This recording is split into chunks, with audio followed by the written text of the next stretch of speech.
सर्दियों की हल्की गुलाबी ठंड थी। दिल्ली की गलियों में चाय की दुकानों पर धुआं उठ रहा था और सड़कें अपनी ही रफ्तार में दौड़ रही थीं।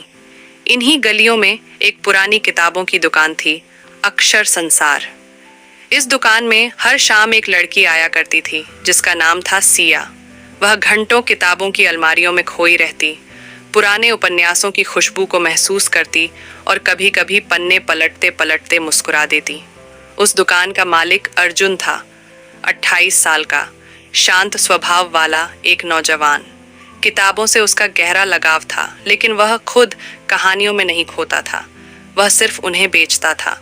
मगर जब से सिया इस दुकान में आने लगी थी, अर्जुन को भी किताबों से जुड़ी कहानियां दिलचस्प लगने लगी थीं। एक दिन जब सिया दुकान में आई तो उसने एक पुरानी किताब मांगी, love in the time of cholera.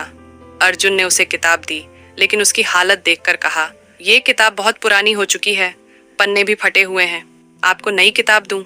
Siya हल्के से मुस्कुराई और बोली, पुरानी चीजों में ही असली खूबसूरती होती है, ठीक वैसे ही जैसे कुछ कहानियों का जादू कभी खत्म नहीं होता।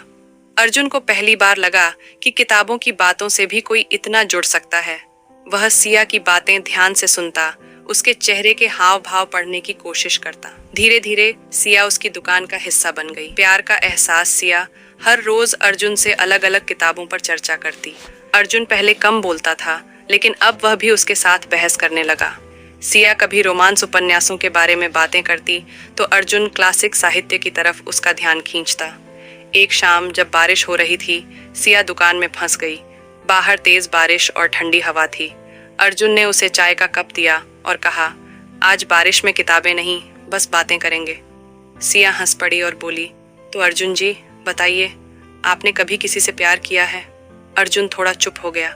उसने खिड़की के बाहर देखा और फिर मुस्कुराकर कहा, शायद कर रहा हूं, पर उसे पता नहीं।